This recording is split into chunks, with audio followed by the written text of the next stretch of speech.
Katu ya Mkolomo Lelo 28 mars 2025 ici et Bandi wana pa iwa plutôt sur le rambo dans différents sujets d'actualité to ko relancer bino pour la fidélité et confiance vous akanango na chaîne na bino MKB télévision se poser un but te revu déjà parce que émission Mkolomo Lelo et Bandi Yambona dévoilé bino ba invité du jour. Rapidement nous allons prendre la revue de presse comme toujours pour tozon na plateau pour na ko présenter bino les invités du jour.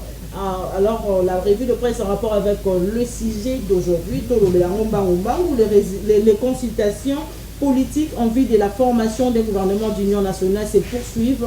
Hier mardi, rapporte Forum des As, Kalongolo Berandé, conseiller spécial du chef de l'État en matière de sécurité, a réussi le MLC de Jean-Pierre Bemba, l'UDPS de les regroupements AUNC, Alliés et AVK, le groupe parlementaire APP, le regroupement politique FDCA, le groupe Action des Alliés, tous pour le développement plutôt du CO.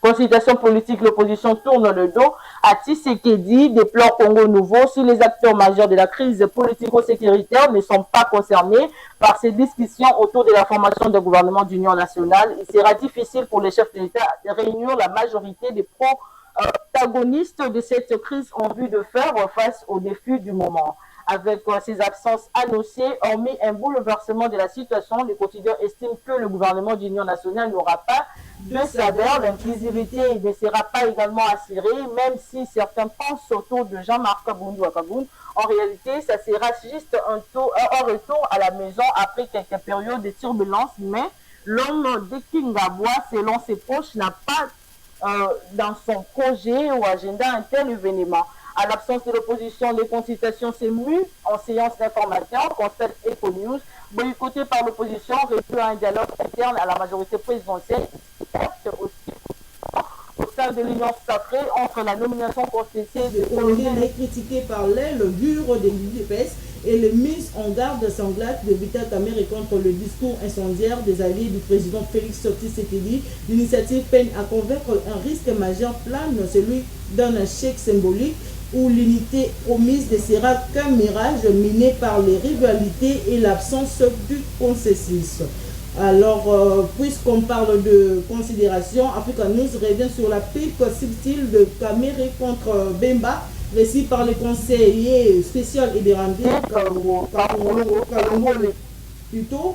Kamerhe s'est montré vent debout contre le sortie médiatique public intempestive de certains sociétaires de l'Union sacrée en contradiction avec la démarche visant la cohésion nationale. Il ne faut pas qu'il y ait contradiction entre l'objectif, la pensée du chef de l'État et les actes qui sont posés par les individus ou par les institutions. Il ne faut pas frustrer les gens davantage, a-t-il déclaré, dans un pays où le menace essentielle s'est fait de plus en plus présente.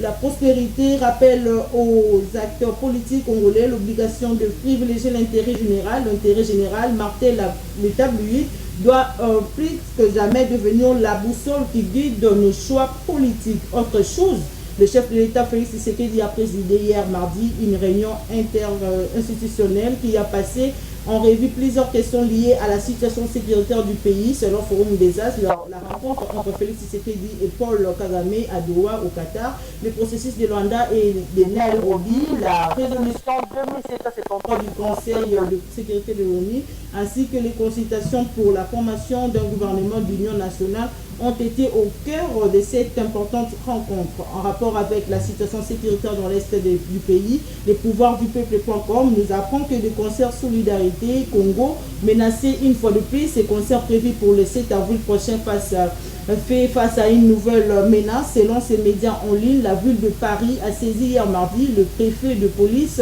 dans le but de demander l'interdiction de l'événement. Influencé par Kigali, renchérit le journal, Paris interdit les concerts Solidarité Congo prévus le 7 avril à Fort Arena. Tout à fait autre chose avec cette question du Congo nouveau. Daniel Bumba voit-il la dégradation de Kinshasa ou fait-il semblant? Le hebdomadaire appelle les députés nationaux élus de Kinshasa et professionnels à sauver la capitale de la RDC, longtemps abandonnée par le gouverneur André Kimbuta. Gentini Ngobila, Augustin Kabouya et son poulain ont échoué vivement l'opération Sauvant Kinshasa. Nous terminons cette revue de presse avec African News appelle le hold-up parfait des léopards. Sanglier de mille faits, les léopards de la RDC ont battu hier mardi le Mourataboun de la Mauritanie, 2-0. L'établissement qui se projette déjà à la suite des éliminatoires indiquait que la trêve de septembre qui va coïncider avec la 7e et 8e journée pourrait être déterminante, avec notamment un échange RDC vis-à-vis du Sénégal à Kinshasa avant d'accueillir le lion de la Teranga. Le léopard feront un déplacement à Lida pour affronter le Soudan du Sud. Ceci ajoute que pêche manchée permet aux hommes de Sébastien Desarbres de prendre le fauteuil du leader avec 13 points, alors que la Mauritanie reste en dernière position avec 2 points, 2 petits points plutôt. Chers téléspectateurs, et M. Moukolomo Alelo, et si Ebandi, Nali Bongo, on a des invités pour parler de ces sujets. On a Tongo Alelo, Tozani Naloboko Nanga ya Mobile, Yamanamboka, Moïse Kokondo Alibongo, journaliste, contrôle journaliste, et il y a opposition, hein, votre, vous voyez, madame, merci beaucoup, madame, je suis très flatté. Il y a Kozana Plateau Nayo, il est vrai, je suis journaliste, mais vous le savez très bien. Il y a un principe sacro-saint pour na biso bateau, toye kolaka na classe, il y a un journalisme qui dit que les faits sont sacrés, mais les commentaires sont libres. Je suis journaliste, c'est vrai. J'accepte que Félix soit président de la République. Mais Naza n'a pas point de vue en tant que Congolais, parce qu'un journaliste vote. Un journaliste vote. Naza, militaire, soit politique. Non, la neutralité aussi, c'est une lâcheté, selon moi, parce qu'il faut s'assumer. Le col a déjà toqué n'a qu'à voter. C'est que tout le monde point de vue n'a vu ce pena bateau to kanisa qui bango ba comme na pouvoir les choses peuvent justement changer. Mais sinon je suis très content ya kozana plateau na o déjà au tout côté sa thématique to travailler pour na couper ça ba na mboka kaka o bango bazo zela mais il faut quand même permettre ngai nana mikana no moke ko benga bana matadi nyon surtout président Chris Mukengaza koya maltine politique ezawana pour une veille patriotique pour ça justement pour éveiller parce que notre pays traverse des moments très difficiles. Les Rwandais est très déterminé naba marionnette naeba nanga c'est que vrai nanga na Kinshasa à Kokomate puis proche donc nanga déjà sa fin est vraiment très proche. Mais sinon merci beaucoup, nous sommes là et on va répondre à toutes votre question madame. Merci Mboka Moïse Kamponde na loboko nanga ya mobali na lina mboka maître Anatole, il y a eu de pèse oui madame na MK lelo. Bon, merci beaucoup maman, merci pour l'invitation maman Rachela, ça nous kolebele mon anité. Na pesi ba comment parce que bazwani bazana est na bango elongo en tout cas na bango ba que bientôt là la guerre aussi là na est Bukavu Goma Fachi Beto Mushimujani sikazali pe na pesio mbote mukontombolo zala calme ngai soda na yo nazana yo na kotika ota mokolo moko te to sala été ensemble biso pe to zamanduki mokolo ko pesa ordre que tozwa po ete tokinda ko bongisa munguna et aussi peut-être na mikona na zo biso na moko vous savez na zo ka bitandu kebele bat miso zo ba mabe contre André Mbata Mangu professeur d'université na Afrique mobimba pour la constitution vous à la première par exemple sur le plan constitutionnel mais mutu moko boye o même azali pour l'état ici pas même certificat pas mbaté azo audace pour na ba interne na bango égoïste abana ko chola ko finga ye ko chale ba photo ba ba photo na ba Facebook na niveau parti ya ngai moko ya ida pesa ya ba mususu o ba yebi musala o André Mbata a salité azaki président ya PAJ na niveau assemblée nationale année au Tikoleka azaki premier vice-président de l'Assemblée nationale, Makamwa Sali, Sikawana, Kamusi Mokila, tu as travaillé réparti dans le sud de PCT. Et aussi, avec Moko Azolo Baïté, Azam ancien à INC, qui vous a dit que pour Ozala, la partie, il y a besoin de PCT, il faut Zala au banda déjà Kala. Même si ça dirait lobby Oyo, que vous avez une carte, vous avez une fiche d'adhésion, de fils, tu t'appelles aussi membre d'un parti politique.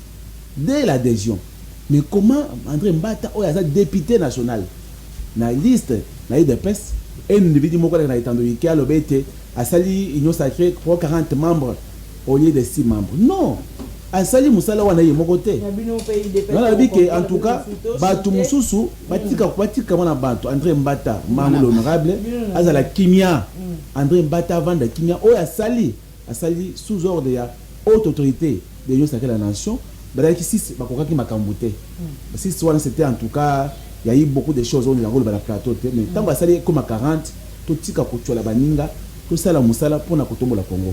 Très bien. Pour vous donner là yo moyimbo kato bandambala bako na sujet ya liboso na likambo etali vraiment renoncement il y a le président angolais Joao Lorenzo na likambo etali processus ya Luanda ici à Mibenzi ya moyimbo ka ba mboko bazali komituna est-ce que zali ka rencontre ya chef de l'État kuna na Doha na le président Kagame yango ne esali te ba benga so pende ni moyimbo ka yo mone on élève sur nos andengeni. Merci beaucoup vraiment pour cette question.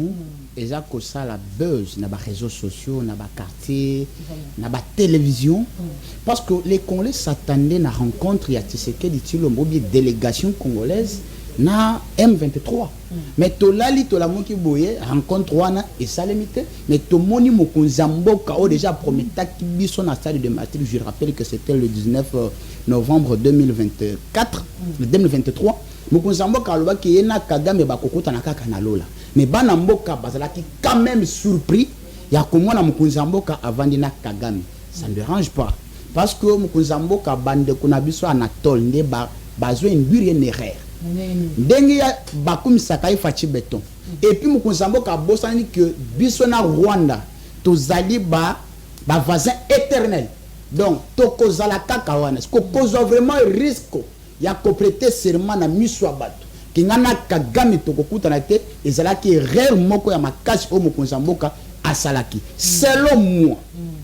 Nazomona que Rwanda bazali frustré justement parce que bangonde bato aliboso babanda ki processus wana et par quel mécanisme Rwanda azako boya kotosa les Congo parce que côté Congo il faut savoir que c'était encore prévu le 15 décembre 2024 pour mo konsamo ka kende na Luanda ya kenda mais Kagame yate donc l'Angola a se retrouvé c'est comme ça a frustré azomona kazako déployer ba effort naé pour nous trouver qui mène à l'est de la République, mais bateau baza censé participer à la rencontre wana bango bazoyate yangos komoni Angola baza frustré bazongisima. Mais au-delà de tout ça madame, moi je l'ai toujours dit.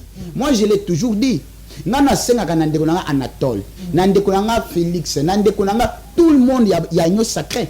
Na yebisaka bango elokomoko. Que Congo nde tozalao, la RDC n'a qu'un seul ami qui s'appelle la RDC. Aucun pays dans le monde peut nous sauver. Aujourd'hui même sur le terrain de Afrique, tous les pays dans la superficie sont à 2 millions. Bisoka canal Algérie.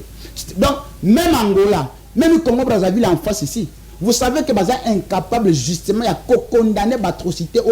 Corneille Nanga Outiko Babatou le 26 le 27 na Goma a bombé bateau, a violé bateau, a massacré bateau. Mais Bazla qui est incapable même de condamner. Ce qui veut dire quoi? Mukuzamboka. Il ne fallait pas que la distraction ya bande ko biso Anatole ba kotsaka na mwa mbuluye ke ba constitution bazo komisa au lieu de construire armée naie parce que la seule et la meilleure solution salvatrice aujourd'hui pour mettre fin à toutes les atrocités et à la puissance militaire. Non non somo na ba ouais solution na mbetali crise est parce que tu vois qu'on va vendre ba soweli to qui cesser les faits tout ça et tout. J'aime votre revue de presse au Saliango Malam. Et puis, il faut tailler ça Congolais. Que les sanctions balancées contre la responsabilité, il y a Rwanda na Congo. Parce que tu as des grands acteurs. Au bateau, c'est ça que Rwanda na Paul Kagame. Mais les sanctions les a contre bateau. Les sanctions les a contre quelques personnalités. Alors que nous voulons que balancer les sanctions contre bateau bazo agresser sur autozone les Paul Kagame na Rwanda. Et puis madame, biso totika na distraction te. Ce qu'on a qui député européen Marc Boteng alors que Congo bokeba baza ko tchabilo ka poudre aux yeux bazo ko sabino ba sanctionner ko ça les loko moko te parce que jusqu'à présent l'Union européenne a gardé kaka ba protocole militaire na Kigali ce qui balingi ba sunga bino baba na nous côté en coopération ya matière première. Est-ce que vous savez que malgré les sanctions on a balancé contre Batou et pourtant Mboka bazara na ba relation diplomatique na bango yango même Rwanda baké même musika ya ko attaquer Belgique peut bakati relation diplomatique na bango parce qu'ils ont compris que Belgique baza côté ya Congo mais basala ngana ba pays nyonso et puis toti kala na distraction te Poutine azwa ki déjà ba sanction depuis 2022 mais azongi simate azo continuer périple na ye ya konyokola Ukraine aujourd'hui la meilleure solution attends makambo na zo mona aujourd'hui to le belango pe que gouvernement ya union nationale et que ça la loko mokote attends dialogue parce que moi je suis contre les dialogues on a comment na Corneille Nanga accueillir bobi ba congolais na concertation c'est-à-dire pour na makambo etali rencontre ya mukunzambo na Doha c'est justement que Rwanda bazali frustré madame même ce qu'on continue na page na bango officiel na Facebook vous allez comprendre que baza frustré ce que badiambeli na makambo ya que non président na bango auchu kozala ça fait maintenant 2 mois président ya union africain ya wana ce ko alingati kana nkoto batu musu bazo mais c'est que vrai va se sentir quand même lésé par rapport au comportement ya RDC na Rwanda azelaki bango le 18 mars délégation déjà donc tous les moyens étaient déjà préparés pour bayamba M23 na délégation congolaise oyo nanga toyebite banani bakenaki ko représenter biso parce que c'est quelque part aussi je condamne makambo particulièrement au hasard azo communiquer et pourtant le pays traverse des moments très difficiles c'est-à-dire la makambo tali Angola a juste les frustrés parce que Congo na Rwanda va saboter effort na union surtout il y a que recouvrir la paix durable à l'est de la République madame. Merci beaucoup madame Boka maître. Est-ce que tout le monde yo ozomuna ngonde parce que ba imbo ko zo lobisa mboka mboka mbo ba tomboli mangungo mpona koloba que to ba ko comprendre tout à mon konde ko te ba yebi fa yo kuta na kuna na Rwanda ba tujuta boye bu akuta ni kuna na chete ko na sama loba na ika kuta na sosi na président Kagame ke me bangana ba vani ba solo to loba ni. On pense que merci beaucoup na weki busambula et pendre na ngai kankonde il faut na longola biso tout na yoki awo. Vous savez lorsqu'on vient à la télévision si on n'a pas une information bato kanano que ils en dénine parce que les journalistes mon na yebi bien mais tango avant aya peut-être obengie subitement yaka usa l'émission ayembango tout le baboya azolo baké wana ni Angola sidiki passe kamoni président Kagame tout le bakaka boya za les kasi en français les kasi parce que bakuta kitana na ndoa ye abazali bango na Angola ils a bongo tendeko ba toi na niveau ya Luanda les 18 c'était une délégation et pas la mission à Congo on avait déjà choisi 2 ou 3 personnes qui étaient dans Luanda pour bakutana na délégation ya M23 batina invitation pas il y a 6 mois batina invitation pas délégation aussi à Rwanda parce que le président Fati ne peut pas quitter le Congo quand le Congo bakutani en Angola c'était pas prévu le 15 décembre il y a ceci le 15 c'était prévu le 15 décembre 2024 pour bakutana ba signer accord de paix parce que déjà avant wana il y avait déjà rencontre entre ministre des Affaires étrangères il y a Rwanda na il y a Congo c'était aussi le 15 il y a novembre l'année passée ba bongisa qui déjà rencontre wana entre les deux présidents pour que Kimia et qu'on a cadre ya aussi à Luanda mais il y a cette fois-ci c'était aussi les délégations étaient aussi permises ba kinda kuna délégation bakutani basololi tu vas mettre d'accord parce que ba la kuna mais le président Kagame a pas na Rwanda tu es en accès ça on peut me appeler non Sinsani to sisi to sololi to milibanda chef folobindeni c'est comme ça on s'appelle ses pères et ses frères et non que quand chef l'état a célébré la loi Kinshasa nanga loi kuna bakutana na niveau ya Luanda c'était pas ça maintenant il y a ceci entre temps il y avait aussi le président wana ya Qatar où il ndenge na ye parce que c'est comme nous c'était la diplomatie on ne veut pas imposer sur l'État d'aller obligatoirement à niveau Luanda parce que toutes les voies au ça la que maintenant là nangai ezwa kimia Congo ezwa kimia to ko boya ngote ce que chef l'État a dit que koto ba ke na Luanda biso na niveau Qatar et aussi à l'objet que Rwanda Angola c'est liqué comment le 15 décembre chef l'État na Luanda accueilli kuna vandi moko amundi mutute amundi de ma surprise de la prochaine surprise à présent il y a ancien président à Kenya apparaître na niveau ya Luanda au moment où c'est la dernière président rwandais est-ce que chef l'État c'est liqué est-ce que le Congo va c'est liqué nous avons dit seulement que comme moyen pour remettre en cause médiation il y a non ils a bongoté Lorenzo a yebike pour le Congo il y avait une délégation au niveau ya Luanda sauf M23 na Rwanda qui n'avait pas envoyé la délégation mais à notre niveau on peut dire que nous on avait envoyé officiellement même si les réseaux sociaux semblait tâtonner, mais dis-moi, on a la liste des gens. Pour dire ceci. Et aussi concernant démarche il y a Laura Lorenzo. Effectivement, c'est aussi une charge. Il a choisi pour mener une médiation entre RDC et Rwanda. Mais il est chargé. Quand vous avez poste de l'Union africaine, rappelez-vous, avant de lancer l'information, quand vous avait demandé aussi qu'il puisse désister à la mission. Mais n'habitez pas à quel mouche qui avait piqué. Le 18, le 10 mars, à Djobé, chef de l'État Fatih Beton, par un niveau, il y a Luanda, tant à annoncé à l'UBI, effectivement, il faut avoir un dialogue ou venir seulement entre M23, RDC et Rwanda. Or, moi, je savais que tu l'avais déjà démissionné dans la démarche Rwanda. Mais comme il y a mon Kwandimi qui a désisté, et le niveau Union africaine, j'ai suivi qu'ils vont choisir 4 ou 3 personnes pour mener médiation jusqu'à la fin. Donc, et que ça l'a m'abêté. Parce que si à Lunga, ça y est, le président au monde. Rappelez-vous que le chef de l'État Fatih Beton avait aussi assuré la mission de médiation au niveau à Tchad et pas à Ethiopie. Lorsqu'il y avait conflit au niveau à Kendaki, on a comme un personnalité politique, à Kendaki, qu'on pèse à Kimia au niveau à Tchad.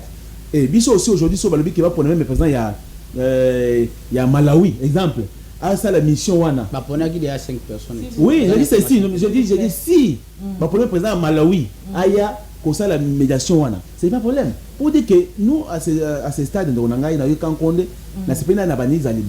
j'ai senti un patriote, un Congolais avéré. C'est lui qui est à l'opposition, mais qui donne des propositions.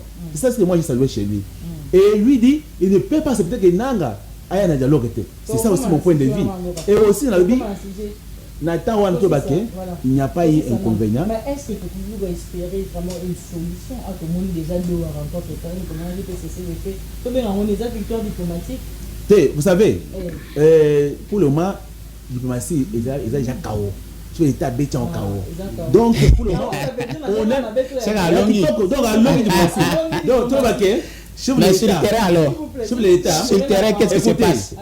Donc, quand on ne confondez pas. En matière, il y a un droit international. Si la matière de guerre, s'il y a 2 pays qui sont en conflit, on peut utiliser 3 modes. Mode à bon, on peut dire la diplomatie. Sur la diplomatie, c'est simbité. On peut entamer la négociation. C'est la diplomatie toujours. Il faut préciser les choses. La diplomatie, la négociation. Écoutez, je dis ceci, mon cher. Moi, je parle de 3 modes. Il y a la diplomatie. Là, on va jouer pour les relations. RDC n'a il n'y a pas de relation entre les pays. Kabila a une relation Congo, Congolais, qui montent sur la soie. Sauf qu'il y a en Afrique ici, dans les États-Unis, on voulait monter. Mais tant que Fouati aille, le 24 janvier 2019, a commis à Bongisi relation entre les pays. Et tango à Bongisi, le lot, au moins, il va sanctionner il va sanctionner. Les pays comme l'Union européenne, hier à côté de Bango, on a Bajamate, parce qu'il y a un Moyibi. Au Canada, pays même à niveau Afrique, même voisin de Bisso. Dans le Biboye, comme diplomatie et niveau à réussir, la sanction est quoi?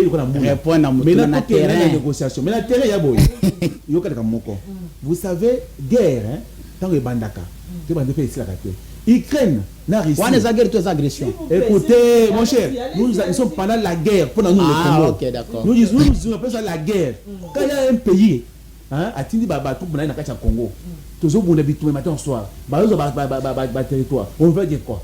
Ukraine, oh, bah espère, bah développer, n'a réussi. Bah bandit les troubles, il y a 2 ans. Il y a eu quoi? Est-ce qu'il y a eu une évolution? Au moins une négociation. J'ai suivi aussi au niveau Ukraine, n'a réussi que les États-Unis. C'est pointé comme médiateur pour être à mettre en haut tout à solo là qui n'est pas dans le pays ni balwan. Biso peut pas na biso. Nous avons espoir que maman n'a craché là. Je dis c'est pas une année. Yoka. Je vous donne seulement 6 mois. Ce qui dirait aussi les trucs qui bitumbo ici na SCT. Moi je retire. Je sa politique. La caméra. Bako Romani. Ce qui 6 mois est coquille que Goma, Bukavu, Bapé, non, na Congo, tu as Kimiate. Ngai mettre en ton, non, c'est un plateau. Ceux qui n'ont pas plateau, ceux qui n'ont pas plateau, pourquoi tu as des bocs? Attends, la machette, attends les bocs. Merci beaucoup. Mettre en attente. Ça fait 6 mois. 6 mois, donc, ok. Quand kaka na ndenge ba médiation na ndenge ya ba négociation chef d'état essaie gagner diplomatie mais bino boko boya pour la nuit. Maître Anatole s'il vous plaît, aux un ancrage populaire. Kozwa kaba responsabilité na télévision kaka pona ko sepelisa bato. Aux un ancrage populaire na kisa sa oyebani. Aux a image moko emblématique du point de vue médiatique. Au cause jamais responsabilité à vous. Et puis moi je vous rappelle que Bundaga les a récupérés depuis le 12 juillet 2022 jusqu'à présent. Qu'est-ce que vous avez fait? Au moment que Bukavu est sans licence, gouverneur Nabiso a kini naba militaire, comment militaire a quoi qui m'a makasipe? Parce que militaire pour qui m'a bitumé face à la impossibilité ya kobeta masasi. Mais oya biso ba kimi na mundu ki azo kima, bazo ke information na pe ba kima batika Bukavu. Alors que celui qui a prêté serment à combattre la Bakonais, c'est M. Félix, c'est l'article 74 de la Constitution. Il y a combattre l'intégrité territoriale congolais. La vie même est sacrée. Le 26, le 27, le 28, étant on a un côté à Nakacha Bukavu, Nakacha Goma, abonné 8500 Congolais. Baza négligé. L'État est là. Et pourtant, tous en a mboka. Muto batunyo su bazo kanisa ke non makamno se fait tambola bien. Et puis yo ozo kanisa ke ceux qui toquent dans la diplomatie tokolonga te. La seule solution madame, s'il vous plaît. Allez-y. France Fanon dit ceci. Les armes, écoute que le bruit des armes. Bato bazo na masasi. Bato bazo boma. Par quel mécanisme? On a qui même ministre des Affaires étrangères dans Bango ya Rwanda. Alors que Bissot Ozana Kobangate contre ma sanction. Bissot, nous avons mis un dispositif conséquent pour nous défendre l'intégrité territoriale de Bissot. Parce que ma sanction, madame Bako Longolango, moi je peux café dans votre plateau ici. Au coquille qu'on sanctionne pendant 2-3 émissions pour qu'on soit les sanga. Au Kobo Yanate, Batouana Bazo, c'est la ironie. C'est chimérique. Ba sanctions ont lancé contre quelques individus, pas contre le Rwanda. Babeta ba sanctions contre le Rwanda. Ce qui ne qu'on a mettre Anatole. Azur risque ya non dans 6 mois par quel mécanisme? Entre temps nous avons à comprendre. Pour ce que Fatia Landi Bango, Fatia Kosimba touche. Fatia comprendre qu'il faut na lukaba konle basanga bien que belé baboy to le belango. Fatia comprendre que Bitumba Oil, je ne peux pas combattre avec des grandes oppositions, opposition armée na opposition non armée. Bato bazo pesa nanga parce que nanga ne représente absolument rien. Les Rwanda ne représentent absolument rien. Madame Soko Zui téléphone na iPhone aux anangwa. Au côté na Google, au luki carte d'Afrique où Rwanda est comme c'est une petite fourmi. Devant un grand téléphone comme la République démocratique du Congo, 410 km carrés. Ce que c'est juste ils ont compris. Même la rencontre qui prévue dans Luanda. J'ai suivi un monsieur qui a postulé ici. Il était à l'époque ministre député honoraire à MLC. Il s'appelle Jean-Jacques Mamba. Alors il dit que Bisso M23 pour tout Tanana Tshisekedi, il faut aller Canada Média avant de retirer mon sur le déjà en public. J'ai dit waouh. Mais nous sommes humiliés. Et puis nous consommons qu'à Zouaki, Malobana qui a le 18, quoi, c'était le 12. Oui, le 12. Nakatsa Luanda, pour Basolola, nous consommons qu'Andimi, ce qui a rencontré et ça madame, Dieu merci. Parce qu'à rencontre et ça m'a quitté. La République, Balina qui va y biso. Parce que M23 c'est imposé. Soko Landa qui même Corneille Nanga, Nakatsa Goma. Habitué, mauvais combien de morts. Pour négocier Nabiso, c'est-à-dire quoi? Ceux qui toquent dans la négociation, c'est leur volonté, Yaba M23. Parce que nous avons qu'à savoir que Nana Bango jamais. Tant que moi je serai président de la République, je n'aurai jamais en face de moi un patin. Imaginez-vous que délégation ya Congo, Baké, Bavandi, na délégation ya M20, ya Rwanda, mais il y a M23. Bato Babomi Bato. Madame, l'État a des grandes missions régaliennes. Première mission, c'est exister. L'État doit exister. Quand on donne Batouana Bazo qui est dans stade de l'unité, Baké Koyembe la langue parce que Batouana Bazange et Sika ya Kokende. Biso toza na technique moko soko ça le reportage to benga ngo lampanti elingi la sanini madame oyebi yango soki olingi wo requérir information pas kuluna il faut se transformer en kuluna il faut appeler le belina bango yango ko permettre que ba pesa info ce que tango goma wana ezokoya batwana bazangi na bango espoir bazuma ke Kinshasa de Konatol veste Yassika chaque jour. Alors que la guerre doit être, ça doit pas être très communicationnel. Ce qu'on t'a dit, faut que Zolata naye, Otali nani Medar, Azolata Christ Mukende, Azolata Medar quand Colombien Syrie, Azamutu Yanyo sacré, Otali président Nani Anatole, veste Yassika. Comment on peut imaginer que Totozana Katagere, Patrick Mouya veste Kaka Yassika? Alors que la guerre est communicationnelle, ça doit commencer de là. Et moi, ce que moi je demande, ce que moi je plaide, s'il vous plaît, Moukounza Mboka, que ça, la Union nationale, c'est bon. Et encore que je suis partant pour la Union nationale, mais la seule solution, madame, aujourd'hui, pour la commettre fait Doha et qu'on permettre de faire le côté, parce que Doha, Qatar, ça pour intérêt naïe, aux Zalaki, na Rwanda. Ce que tant faut ça qui discours le 19 décembre 2024 que à partir ya Goma il faut atteindre Kigali yango Doha à Bangaki yango azobunda pour na protéger intérêt na intérêt ya ba Congolais. C'est ça madame. Oyebi makambo yo.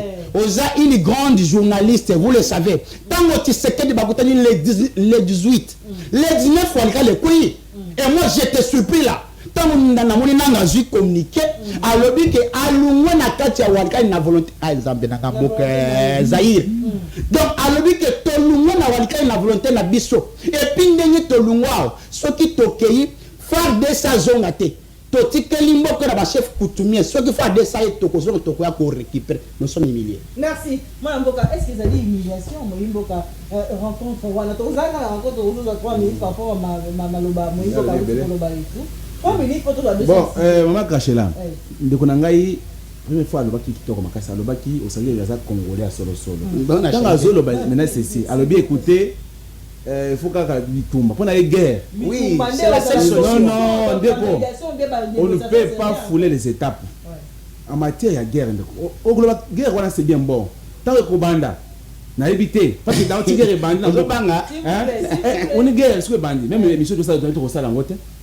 Monsieur tout ça là en côté en plus tu relis à tête autant pour la fête au moni na S1 tous après le lot Fati sur le lot qui et Yinda Fati a tout protéger dans ba congolais ba ko Fati oui écoutez 8500 congolais écoutez on va dans calme moni le lot sur le lot qui Fati abi boking de ba petit wana bananga wana ça fait que minutes vous savez nous sommes là seulement la résolution 2733 Oyo il y a Monisco il y a ONI vous savez ONI, en tant que membre à ONI, il y a une résolution pour que les pays membres soient yango.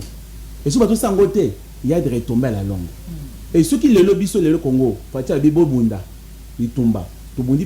Parce que Rwanda, c'est comme un petit pays. Quand un président a un pays, pesant mouké.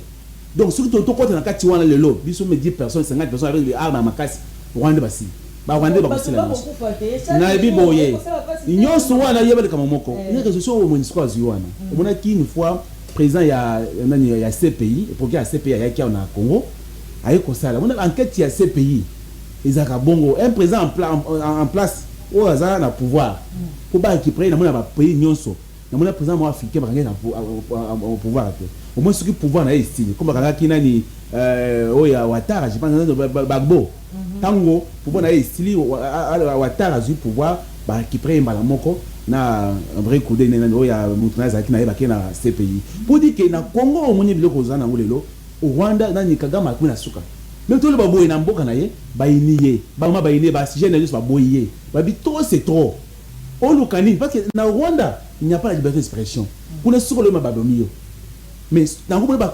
Rwandais bazo kubatama et biso to biboy nyonso to lo bezanini mon soko ça déjà résolution 2073 o ya le biboy apekisi Rwanda a été construire M23 apekisi ba exploiter illicitement ba méré na biso a sengi c'est le fait mais Rwanda mato imangongi alobi ke non ngasi ya M23 te au moins nangwana a autre les jours et le temps libre bato babanda kala tokenda ba Laurent Nkunda batware lakini ba Laurent Thomas Lubanga o le Thomas Lubanga ba na mo muso e Lubanga o sala abandi za mouvement mususu wana ayeba ayebi sort na ye 2008 quand on a récupéré on a arrêté nani Laurent Gbagbo nani Laurent Nkunda batware ba récupérer ye moi na tout na lelo Pour ça d'ailleurs na Kabila bakange mutu wana bakanga tongona ni batoire tout ça. Akinde poso wana salami wapi. Yango na biboy na nyonso oyo to kango na tukoloba wa guerre na mboka eza bien te. Po eza wana to kende jour sur. Écoutez biso to écoutez ngai minéraux ya ruba ya biso na eza mwana na yo sakela na. Et aussi on a congolais bi guerre ne ça na mboka. Au moins lelo na Ukraine. Bato kimba na Biélorussie pour batama. Parce que moyen pour vivre exacté. Donc pour la mettre tout pour la biso boye pour continuer la résolution au ya Monisco 2023. Mais entre temps bazoboma. Écoutez, mais non soit na ko mwana à la loi après, il y aura des sangs directement. Écoutez, rappelez-vous na mboko. Il y a des anciens présidents non sur pays au basa biloko wana. So na ngza kani. Assumez-vous, vous avez le droit de protéger les Congolais. Maintenant na Congolais, ba votaki pe Tshisekedi na biboy. Ngai pour le moment tout que na voya négociation, hein. To na Rwanda na mesa moko to solo là oya le big tantôt que tu as le bac abuta na ni kakamate je reviens pas soin vous savez tu as le bac le cola Fati Béton et le cola la première République il était président écoutez il était président au moins j'étais au stade la reportage qu'on a écoutez sur l'état le big Cambouana mais le pour l'intérêt de la nation est-ce que l'état a un intérêt personnel alors mu kaluna ye oya luzwaki. Mais pourquoi les dire alors ce que écoutez, écoutez, à l'objet qui est dans la lola. Hein? Pourquoi les dire écoutez, quand on est yoka, lola pour n'engager Anatole, ça doit. Merci. Mais mboko wana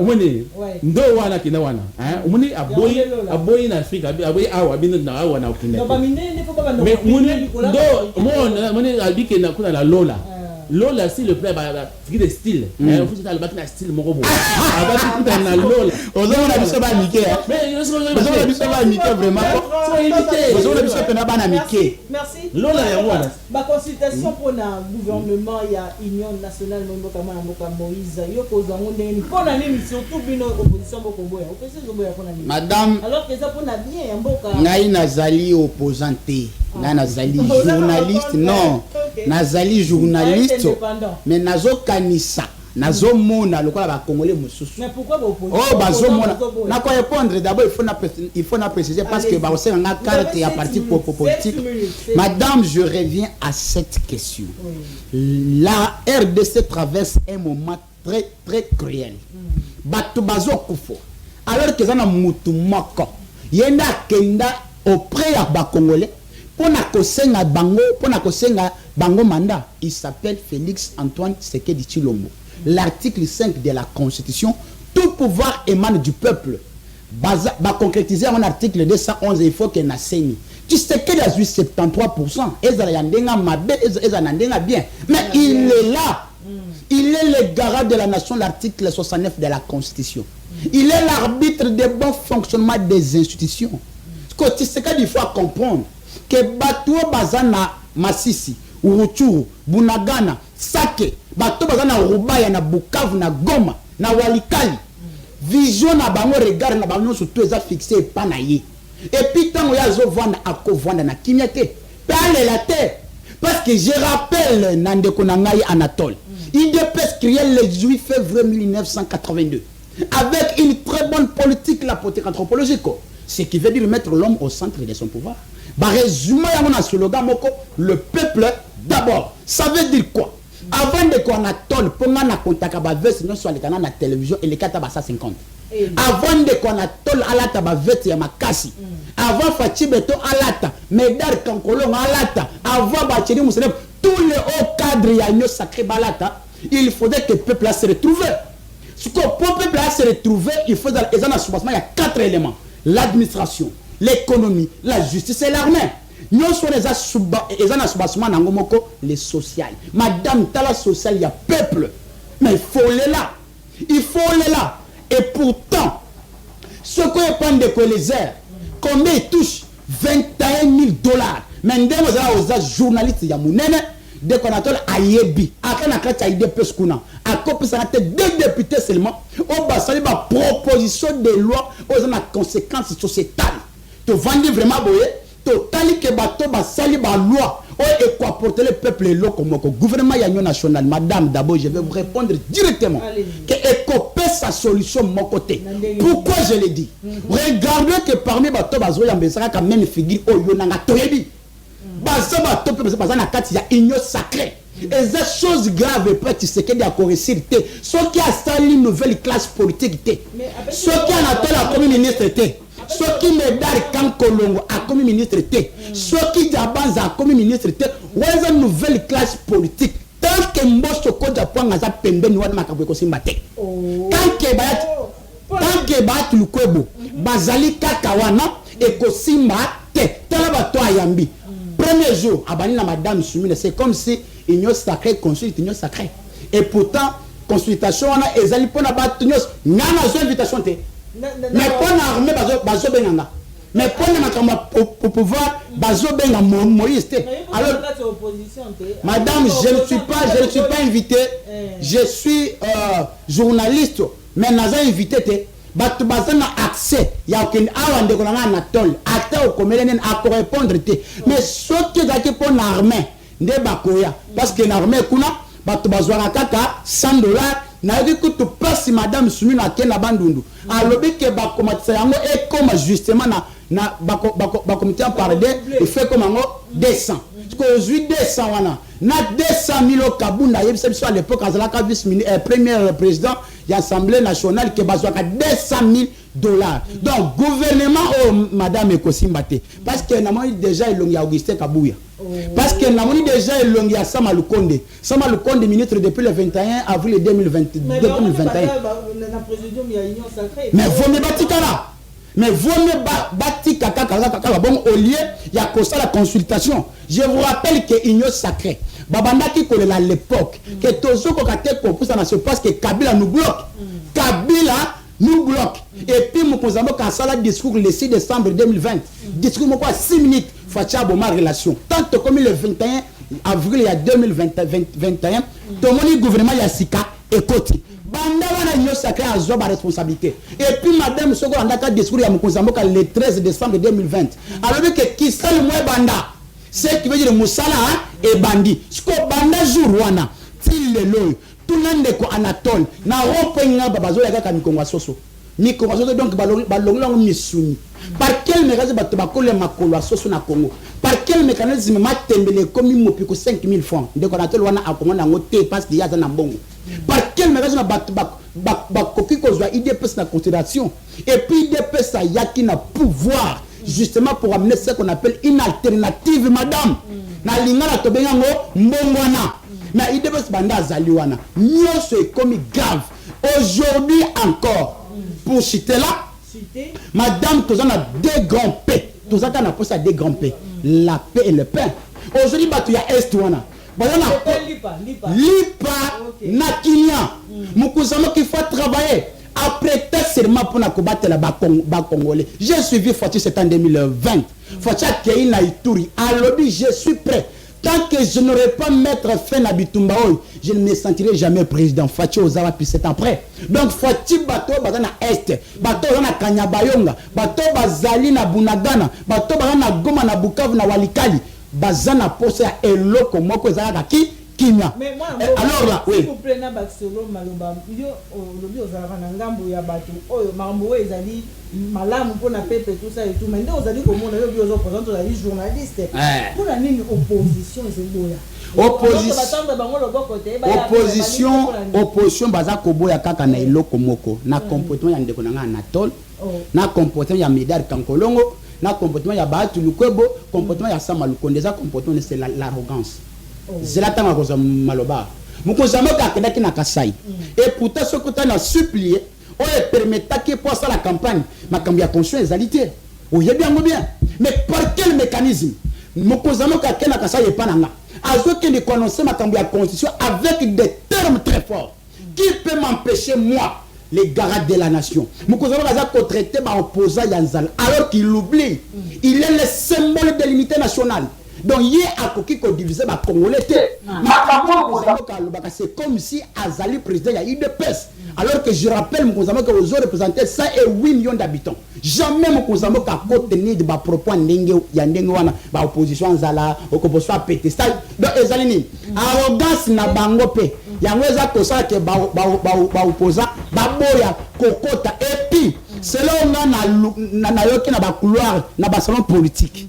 Baza ko ke Tshisekedi ato sakate. Ce cas où ça n'est accord, il y a pas akobalukela yo. Très bien, Madame Boka, Oleki Maloba, Madame Boka Moïse, par rapport il y a question oyo ezali ko tala ba consultation pour le gouvernement il y a une autre affaire avec aussi baté abo makambo qui était aussi baté. Déjà avec proposition de ces amis bobo avec ndoko zo ndenge bon teneva bon.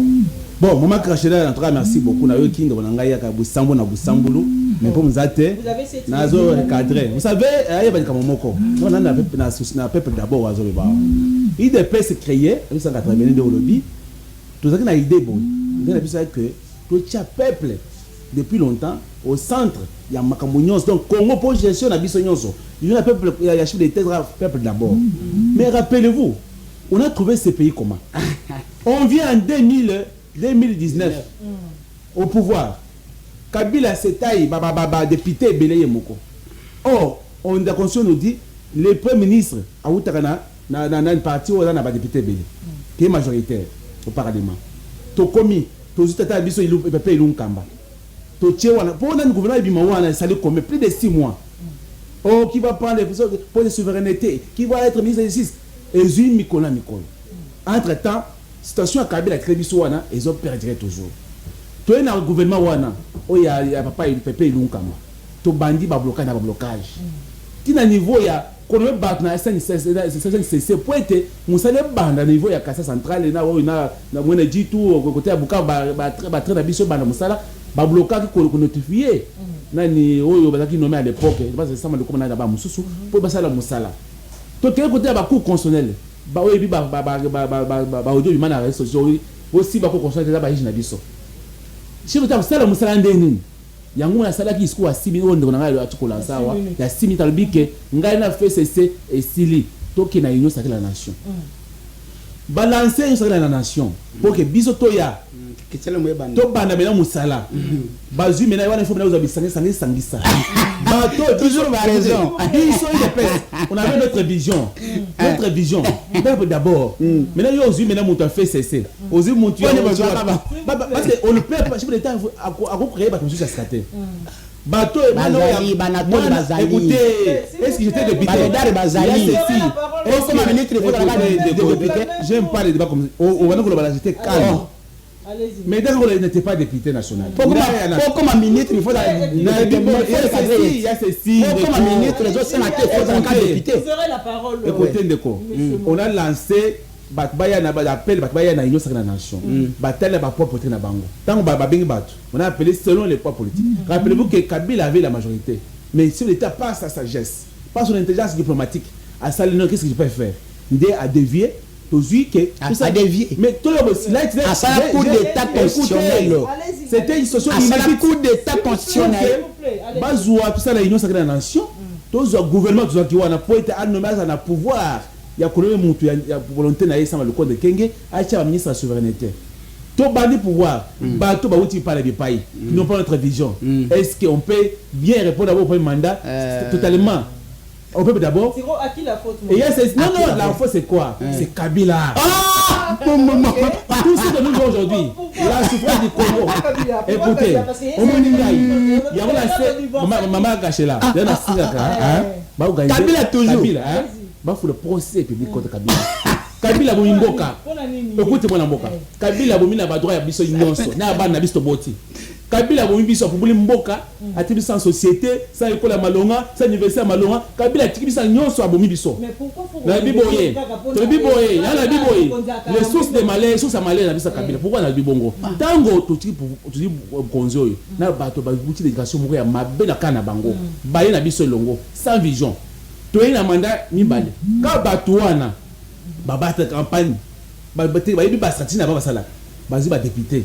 On voulait me relever la classe politique, on a les présidents d'Angaï, mais d'accord, Colombo. Oh, il y a un bima, oh, espoir d'Angaï, c'était Médacan Colombo. Pour un bima, on a pu être le Langaï à niveau l'Assemblée nationale. Politique, la classe, la nouvelle classe politique, Miso Bajen. moko na biso bakaki belete. On a essayé de renouveler ba visage mais dis-moi on n'avait pas réussi. Nous sommes dans la bayo so talino na biboy. Écoutez, voilà ba ancien ya Kabila. Nous sommes en train d'agir sacré. Ba expert. On va yebi qu'est-ce qu'on peut faire pour gagner l'élection. Na niveau ba député national de province. Voilà pourquoi na biboy. Na nyon soit depuis tout bandage jusqu'à l'heure. Mais la élection comme nous il dépêche. La partie qui mouillité. La partie à la corruption. On est à l'élection. Toujours plus de 100 députés. On a un groupement politique. Vous avez la majorité, papa.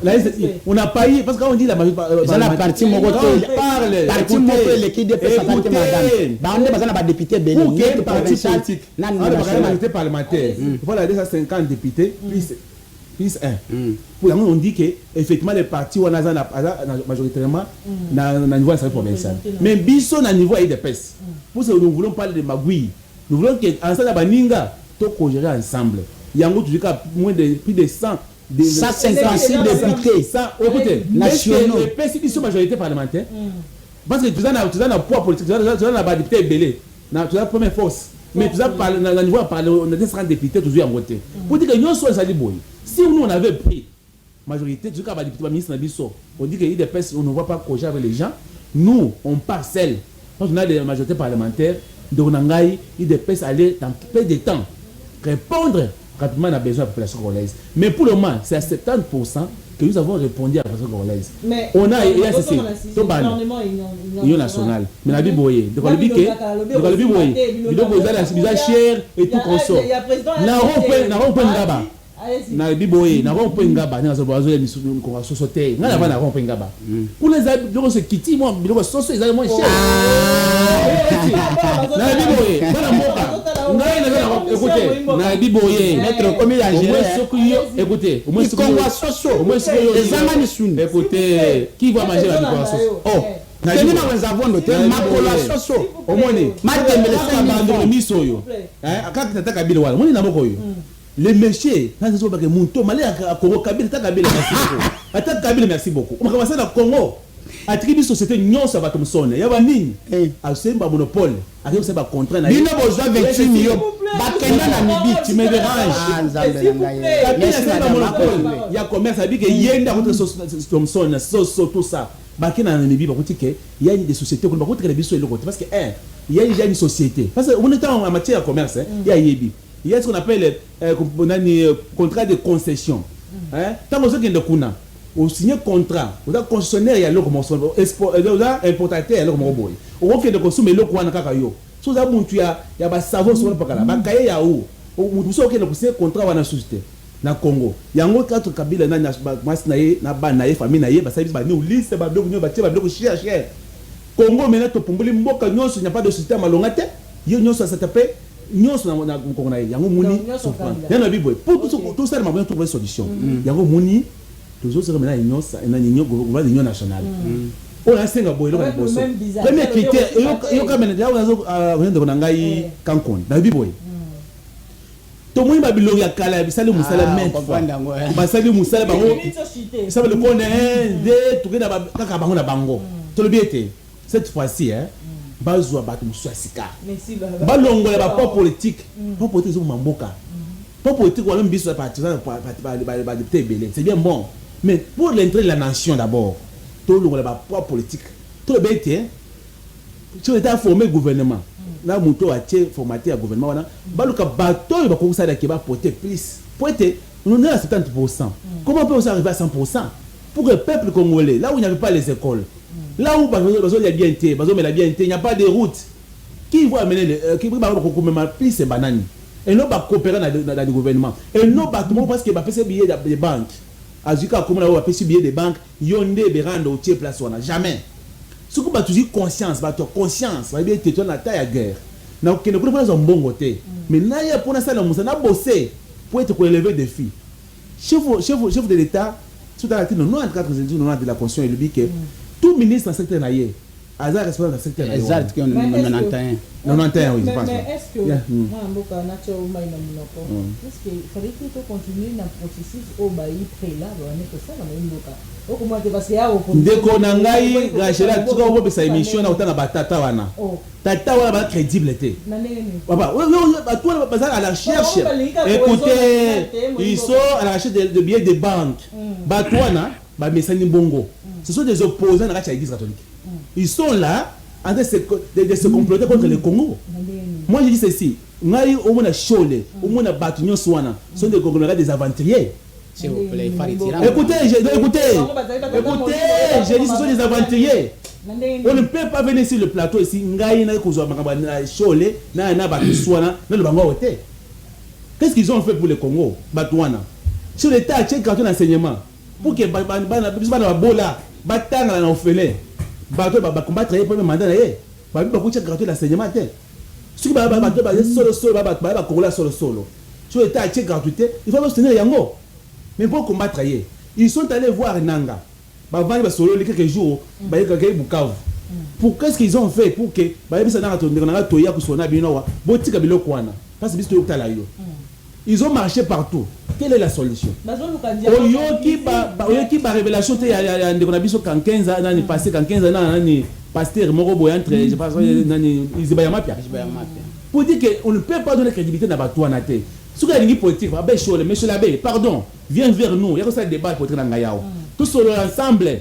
Parce que écoutez, non, voilà pourquoi Ngaï j'avais démissionné. Depuis Babelassé, on a Bangoana. Et à cause de la déjà il faut nous sommes menacés à Kinshasa. Quand on a un accès à ça, vous avez Kinoa, nulle part, il faut nous menacer. Mais à cause de Bisso, depuis à Sali Bongo, j'ai écrit la lettre officiellement à l'église dans la paroisse de Monsanto. J'ai démissionné l'église. N'a pas que l'église était. N'a pas l'église pour la cause de Papa Cholé. C'est un retour là jour Mogo. Merci. Ça m'a retour là yo qui passe pourquoi yo. 2 secondes. Donc gouvernement il y a une nationale, il y a la solution. Et vous avez la solution, na sengi ba opposer nyonso. Baya. Pour ça, si même 30 membres vont composer le gouvernement, parce qu'il même pas réduire. Pour la traite de vie, il y a le peuple congolais. Pour pas que ça y il faut réduire le nombre de ministres. Bazo à 15 ministres opposants, na 15 la majorité. Tout le monde a maintenant peuple compatriote peuple congolais à Malonga Togolais à partir du gouvernement. Ceux qui ont un député c'est 50 ou 50. On le met en gagne à député pour un ministre pour l'année. On les a congolais. Cette fois-ci tout est dans l'entrée dans bus comme nyonso au lieu de contrat bus privé. Ce que tu es congolais tu es congolais les bosso. Vous allez un bon ministre. Mais ce que tu es en train d'aller privé, on m'a craché là, vous allez un bon congolais. Voilà pourquoi dans ces opposants de Kankonde. C'est que ça l'effort quand on a un mouvement politique il y a kana il va consulter. Je suis journaliste. Ça pas ya mabino même biso ya communicateur pe na sengi ministre rapidement papa Eberand biso to bolo bitumaka na ba média na ba wine kan kolongo na ba na biso média là-bas il y a déjà mais en face ça on a kokina noter faut pas maïsa na non place mususu et aussi na sengi abenga pe communicateur même échantillon mo ba communicateur ba kende kuna yo ka pe bango les allez soumis pour la biso communicateur. Vous avez 1 minute, est-ce que yo pose aller ko candidature qui l'opposition Nzimi Loboko ya Tata Makonzeko le kimi ko côté vous a la solution la crise sécuritaire ya parti. Madame, un pays divisé ne peut jamais gagner la guerre. L'union fait la force. Il faut tout sangana biso surtout. Mais lok onga nazo déplorer ezali ya question mokunzambo ka sali gouvernement kaka na même bilongi ya kalawana ekosimbate. Moi je serai l'homme le plus heureux net ba medarbo aller kaka na télévision batu ba yebindenga alobaka. C'est-à-dire quoi? Ce qui a leki a concrétiser tema kamwa bandaki ko le biso na TV na koya na télévision na yemoko na kobeta Bazwa Chris Mukendi, Anatole a compétence, c'est un avocat. Bazwa Diabanza, Bambenza, Bazwa communicateur, Bazwa vraiment très célèbre, Bazwa argument très solide. Ce qui a s'intéresser toujours na bilongi ya kala madame, je vous dis que changement est quoi bas opposant, je ne peux pas refuser. Surtout les gens opposants comme Martin Fayulu. Le monsieur selon Excidé, il y a Martin Fayulu. Pour na bango yenda azalaka président élu. Mais ce monsieur n'a jamais touché aux armes. Malgré Azala qui vraiment célébré tout là. Mais Asimbi Mandou quitté, il est là ça fait maintenant 6 ans, 7 ans. Bakozwaye mokonzambo ka pe baye bani bazaba no bauti na école moko l'école tshisekediste basangana tout ça c'est pour l'intérêt de la République basangana mais moi je suis contre justement de marche à ba père catholique. Pourquoi? naza contre yango parce que na kati ya makambo wana Kagame ye kosala nini na makambo wana bakina kotala en tant que qui na kati ya makambo wana nanga même temps nanga sokota na kati ya Goma ba père catholique ba telemi likolo nanga est devenu qui dans ce pays nanga zana ni potango bango ba po itatango ya zokota bango ba telema likolo et moi je ne peux pas accepter biso toza na mode d'action et d'accès au pouvoir, c'est-à-dire quoi? Il faut passer par les élections, il faut peuple appeler son mandat. Si comme madame tala crainte nangai pona cité wana nazobanga nanga akoma mokonzi parce que jure président Césali à Jean-Pierre Mbemba ya Moussa Nyamwisi ya Delice Sanga ya nani mosusu Lambert Mende soki nanga komi ministre a soki nanga komi PCA a soki nanga komi DG ya entreprise publique a lobby madame yo nanga pe toko postuler soki tozuite toko simba manduki. Je ne voudrais pas que bato bakotaka na accession ya pouvoir na nzela la frustration na nzela manduki toza na le seul mode qui s'appelle la démocratie. C'est notre idéologie, c'est notre vision, c'est notre doctrine, c'est-à-dire pour accéder à la chose publique il faut traverser par la voie démocratique, celle des élections. Madame, merci. Merci beaucoup. Moi, l'avocat Moïse Kakonde Ali, journaliste, pour la Bino, moi, l'avocat Moïse Kakonde, l'ongona maître à la toile, il y a I2P, merci. On comprend déjà. Il y a U2P.